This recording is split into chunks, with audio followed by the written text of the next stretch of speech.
Você conhece aquelas pessoas que querem fazer tudo ao mesmo tempo? São super agitadas? Normalmente o sentimento é esse.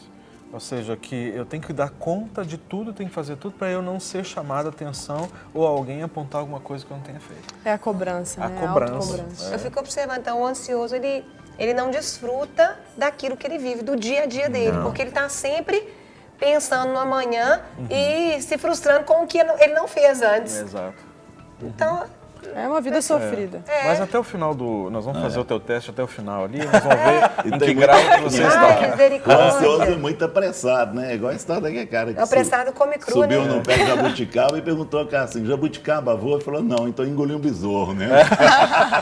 Ele perguntou um prédio porque nem viu o que era. Pastor Guilherme dá uns pontos de descontrações aqui muito bons. Muito bom, muito bom. Pode continuar, pastor. Então vamos lá. Dor no peito, tá? Também a pessoa costuma... Ansiedade, Ó. ela acaba trazendo isso, né? Porque ela acaba oprimindo, ela traz aquele incômodo, né? Chamado incômodo. A pessoa normalmente ela chega e fala assim, eu tô com incômodo e tal.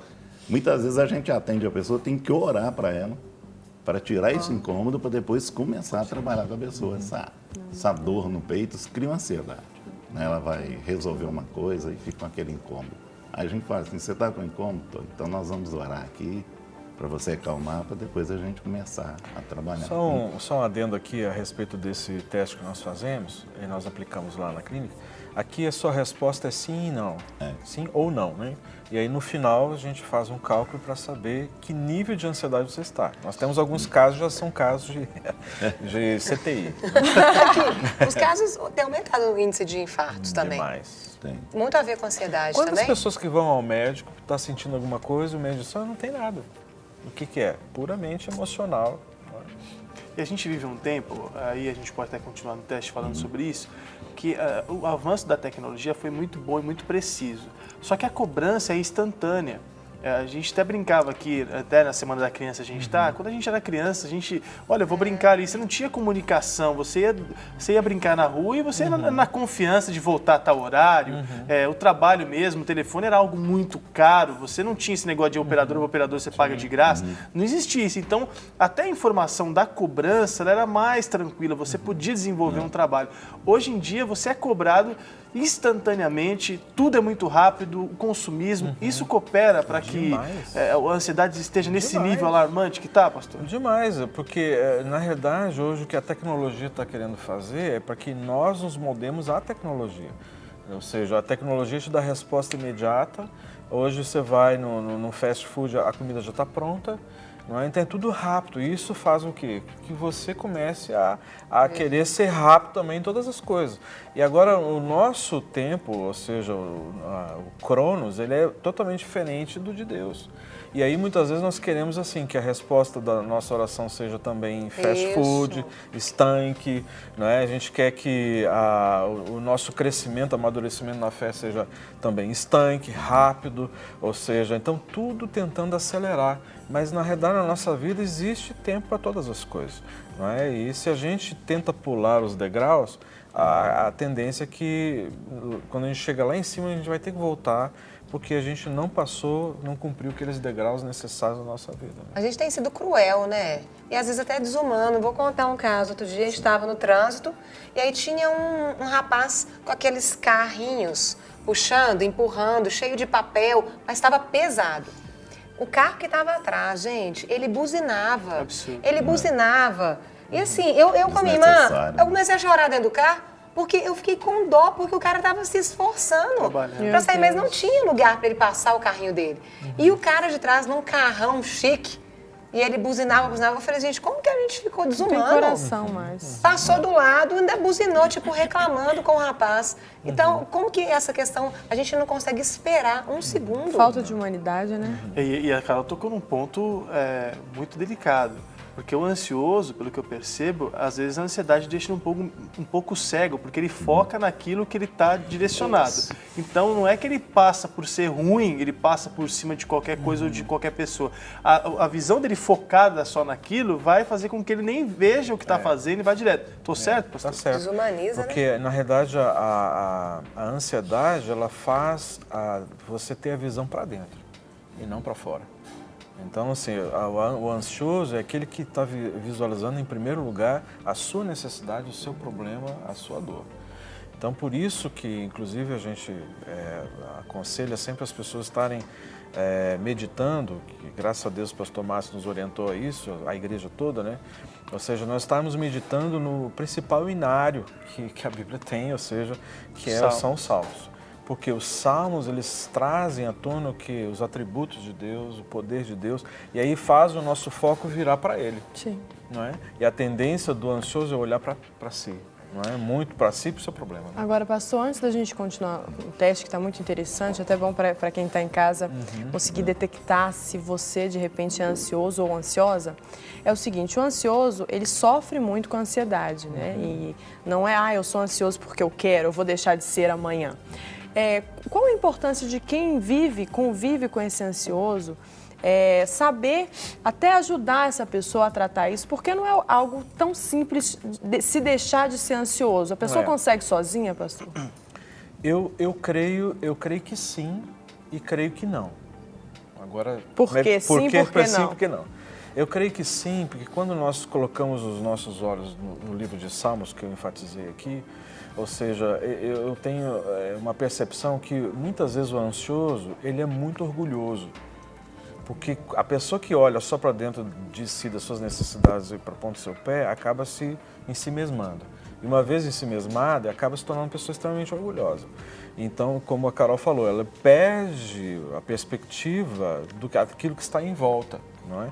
Agora, quando você lê os Salmos te levam a adorar a Deus. Porque o orgulhoso ele não consegue adorar a Deus de todo o coração. Não olha para cima, né? Não olha para cima. Então, eu creio que uma verdadeira adoração e você reconhecendo que você não é nada, você depende totalmente do Senhor e Ele é suficiente para a minha vida, para as nossas vidas, então há tendência natural de começar a experimentar uma cura nessa área. Não é? Porque o ansioso ele tem que entender que ele tem que descansar em Deus. E quem consegue descansar em Deus? É aquele que confia em Deus plenamente. Não é? Isso tem que partir então dele. Tem que partir dele. Agora, por que não? Né? A minha resposta, por que não? Porque muitas vezes ele se torna resistente. Ele acha que isso é tão simples, tão assim que isso aí não adianta para mim não. Então eu procuro um especialista e o especialista vai me dar os remédios, aí ele convive com a situação que ele está vivendo e tomando a medicação para acalmar um pouquinho. Agora, já que eu estou na questão do medicamento, vocês como pastores ali da Clínica da Alma são contra ou a favor da medicação no tratamento da ansiedade? Ali na Clínica da Alma nós nunca vamos falar para alguém parar de tomar determinada medicação. Sim. Ou seja, ali a única pessoa que pode dizer que a pessoa não pode mais tomar ou tem que parar é quem a medicou, ou seja, quem que orientou a tomar aquela medicação. Então, só essa pessoa. Então, assim, por quê? Porque nós cremos no poder de Deus que quando essa pessoa for uma nova consulta, o médico vai olhar assim, você não precisa mais desse medicamento, você está zerada. Não é? Ou então, começa a diminuir gradativamente, que é o correto, né? Principalmente se alguém que já toma uma medicação há muito tempo, então ele vai diminuir a dosagem, vai diminuir até zerar. Não é? Então, assim, nós vamos fazer esse trabalho para que você chegue no médico mesmo assim, você está muito bem, você está jóia, vou tirar esse, você só toma esse aqui por um determinado tempo e depois, daqui a um mês, você mesmo pode tirar. Está zerado. Né? E é esse o testemunho que a gente vai querer ouvir de você de casa, e a gente vai ouvir bastante. Eu estou vendo o pastor Gato até com a Bíblia aberta ali. Agora se prepara, hein?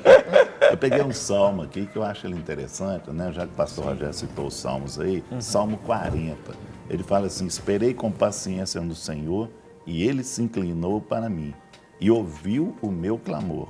Tirou-me de um lago horrível, de um charco de lodo, pôs os meus pés sobre a rocha, firmou os meus passos e pôs um novo cântico na minha boca. Aí você vê que interessante, né? Um hino de nosso Deus, muitos o verão, temerão e confiarão no Senhor. Como é gostoso, só de ouvir essa palavra, né? É algo lindo, assim que rejuvenesce a nossa alma, é impressionante. A palavra de Deus ela é fantástica, né, pastor Guerra, para nos dar toda essa liberdade, essa paz que a gente não tem nunca quando está ansioso. É interessante essa parte, Deus coloca um novo cântico nos meus lábios, ou seja, se Deus colocou um novo cântico, Ele tinha um outro anterior que deveria ser talvez de murmuração ou de preocupação, de ansiedade. Quando nós descansamos em Deus, Deus coloca, então, um novo cântico. Mas ele já até começa lindo, falando, né? esperei com paciência, né? Com paciência. Tem que Ou ter. seja, Aí não que eu com disse. ansiedade. Nada disso. Né? A ansiedade, ela... Muitas vezes eu cito pessoas assim que na família tem um ansioso, um deprimido, o outro também tá. Eu falo assim, um trator no brejo não consegue arrancar o outro, não. Entendi. Ele tem que estar curado na rocha para poder tirar o outro lá de dentro, entendeu? É. E nós trabalhamos também, né, eu e o pastor Rogério lá, a equipe, nós trabalhamos com a palavra de Deus também. A gente trabalha muito com os livros, Neemias, Esdras.